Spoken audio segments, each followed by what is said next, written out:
Akkam jirtu kabajamoota fi jaalatamtoota hordoftoota biiftuu Oroo bakkuma jirtanitti nageenyi keenya kan kabajaatti kan jaalalaa isin haa ga'u isiniin jenne ittaan suuraan oduu sa'a kana qabannee dhiyaannee jirra. Hanga dhuma sagantaa kanaatti nu wajji turuudhaan itti bohaaran affeerraa kenna. Kun biiftuu Oroodha keessani jajjabeeffadhaa laayikii sheer godhuu hin dagatina. Kallattii mangaara mata duree oduu amma qabadhetti yeroo darbu oduun jalqaba.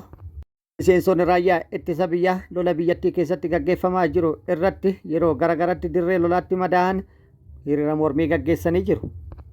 Hiriira kanas kan gaggeessan magaalaa Bishooftutti yoo ta'u, mormiin isaanii maali kan jedhu qabannee jirra isin biraan kenna.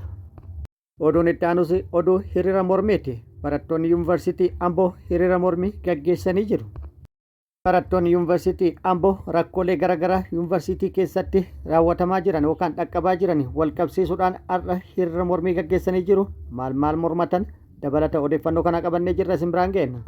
Oduun itti aanu lolli loltoota mootummaatiif waraana bilisummaa Oromoo gidduutti Oromiyaa bakkoota garaagaraatti gaggeeffamaa jiru akkuma itti fufeetti jira. Waraanni bilisummaa Oromoo har'as loltoota mootummaa waliin Oromiyaa bakkoota garaagaraatti lola gaggeessa jedhee jira. Lola bakkoota garaagaraatti loltoota mootummaa waliin gaggeessa irrattis injifannoo argadhe jedhee jira. Gama mootummaatti yoo maaltu jedhama kan jedhumus qabannee jirra isin biraan kenna. Guutuun oduu akka itti aanu kanatti isiniif dhiyaata. Ani Bariisoo Ganamooti. Miseensonni raayyaa ittisa biyyaa lola biyyattii keessatti kutaalee biyyattii garaagaraa keessatti gaggeeffamu irratti yeroo garaagaratti madaa'an hiriira mormii gaggeessanii jiru. Viidiyoo gabaabduu tana waliin haa laallu.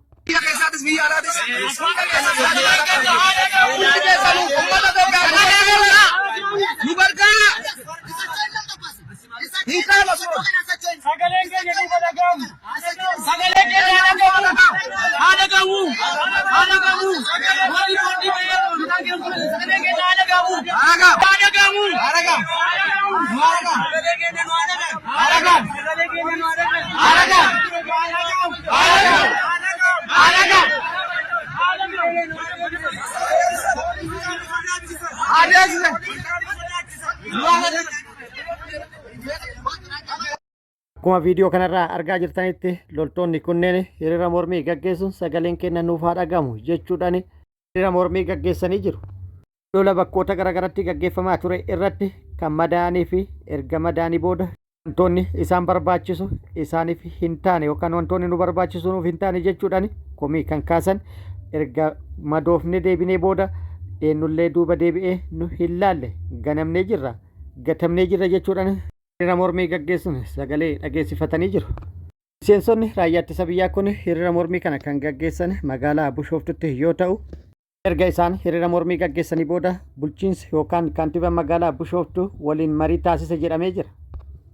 Marii waliin taasisan jedhame irrattis osoo guyyaan filannoo hin gahin iddoo mana jireenyaa itti ijaaratan kan kennamuuf ta'u waadaa seeneefii jira jechuudhaan maddeen odeeffannoo garaagaraa gabaasanii jiru. Nama biraatiin waadaan galame kun kan sobaati moo kan dhugaati waan jedhu gaafii kaasuudhaan shakkiin duubana akka jirus namoonni tokko tokko yaada qaban irratti ibsanii jiru. Oduun inni itti aanus oduma hiriira mormiitiin wal qabatu. Barattoonni yuunivarsiitii Amboo hiriira mormii gaggeessanii jiru. Barattoonni yuunivarsiitii Amboo rakkoon garaagaraa yuunivarsiiticha keessatti akka jiru ibsuudhaan rakkoo garaagaraa yeroo dheeraaf ture kana obsaan bira dabraa turuudhaan amma obsa bira dabruun yookaan immoo obsa fixatuun gara hiriira mormiititti ba'uuf dirqamne jechuudhaan hiriira mormii ba'uun sagalee isaanii dhageessifatanii jiru. Viidiyoo gabaabduu tana waliin haa laallu.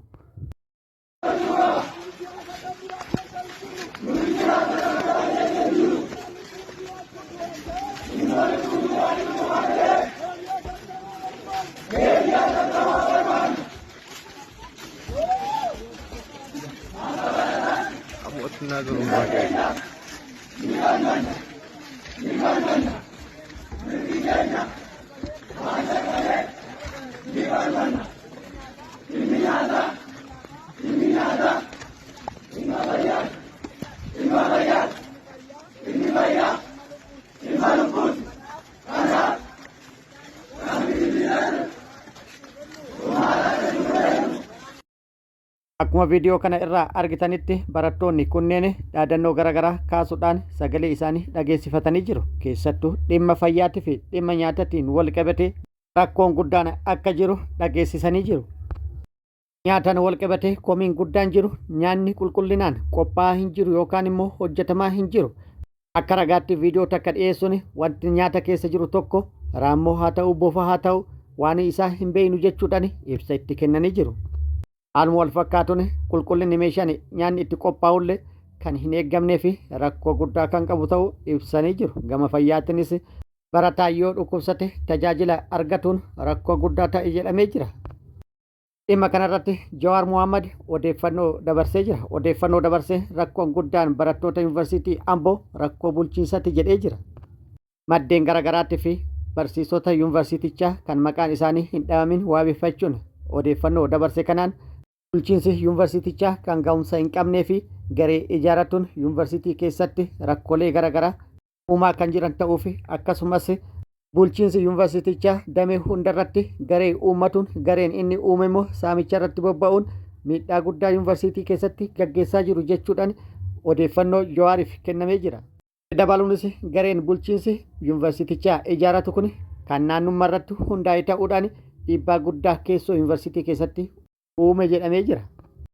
Oduun itti aanu waraanni bilisummaa Oromoo hawaasa wajjin marii gaggeessuu cimsee itti fufee jira. Lixa Oromiyaa aanaalee garaagaraa keessatti fufteedhaan marii hawaasa wajjin taasisaa jiraachuu kan beeksise waraanni bilisummaa Oromoo dhimmoota nageenyatii fi misooma akkasumas barnootaa fi dhimma fayyaa fi kan biroo irrattis hawaasa waliin marii bal'aa gaggeessuu beeksisee jira.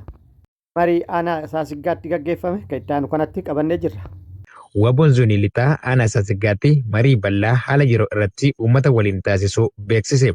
Baha Wallaggaa aanaa Saasiggaa ganda Horaawwaataatti gaafa eebila 30/2026 Oromoo Waboon marii bal'aa fi hiika guddaa qabu gaggeessuun uummataaf haala yeroo irratti barnoota kennuun hooggansa waboo bakkichaa himaniiru. Walga'iin kun dhimma nageenyaa qofa irratti kan xiyyeeffate osoo hin taane barnoota misooma naannoo fi qulqullina irratti hubannoo waliigalaa uumuuf akka ta'e himuun hirmaattonni marii kanaa haala yeroo ammaa rakkoolee mudachaa jiranii fi furmaata isaa irratti yaada wal jijjiiruun marii gadi fagoo taasisuu dabaluun ibsaniiru. Marii kana keessatti seenaa hariiroo uummata Oromoo fi waboo gidduu turee fi jiru irratti bal'inaan dubbachuun hariiroon kun yeroo dheeraa keessatti wareegama wal amantaa fi kaayyoo waliigalaa irratti hundaa'uun ijaarame. Kunis qabsoo bilisummaa keessatti tumsi uummataa murteessaa ta'uusaas agarsiisa jechuun himaniiru.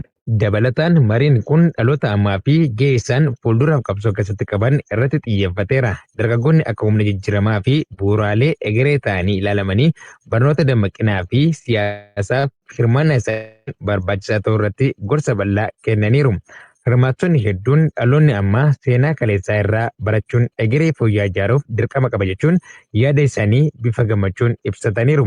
Dhimmoota misoomaa fi qulqullina naannoo irrattis marii cimaa gaggeeffameen uummanni naannoo isaa tikfachuu fi misoomsuuf hojjechuu akka qabu hubannoo kennuun kunis qabsoo keessatti injifannoo argachuuf qofa osoo hin taane jireenya mootummaa fi fooyyessuufis murteessuus ta'u hooggansi waboo bakkichaa ibsee jira. Aarsa uummanni Oromoo yeroo dheeraaf wareegama inni baase waan salphaa miti. Lubbuu, qabeenya yeroo fi carraa isaanii wareeguun kaayyoo waliigalaa irratti cichee dhaabbachuun isaa seenaa keessatti bakka guddaa qaba. Namoonni hedduun jireenya isaanii keessatti rakkoo guddaa keessa darbanis abdii hin kutanne waan danda'an hunda saba isaaniif egeree isaaniif kaa'aniiru. Kanaaf aarsaan isaanii akka lafa hin buunee fi hojii isaanii akka kabajamuuf jabaannee hojjechuu qabna jechuun barsiisonni waltajjichaa ibsaniiru. Oduun itti aanu lolli loltoota mootummaatti waraana bilisummaa Oromoo gidduutti Oromiyaa bakkoota garaagaraatti gaggeeffamaa jiru akkuma itti fufetti jira. Waraanni bilisummaa Oromoo har'as barraaqan bakkoota garaagaraatti loltoota mootummaa waliin lola gaggeesse jedhee jira.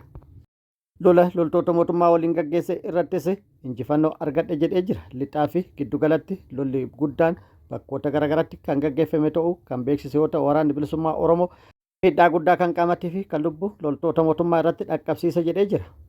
Wabiin saba Oromoo waboon zoonii lixaa aanaa Lataasibuu keessatti humna weerartuu biltsiginnaa adabuun injifannoo argachuu beeksise. Irree fi gaachanni uummata Oromoo waboon zoonii lixaa har'a caamsaa 2026 barii barraaqa lafaatiin lixa Wallaggaa aanaa Lataasibuu ganda buukee gooriitti daandii gurraacha gubbaatti humnoota weerartuu biltsiginnaa aleeluun du'aa fi madoon adabuun injifannoo cululuqaa galmeessee jira.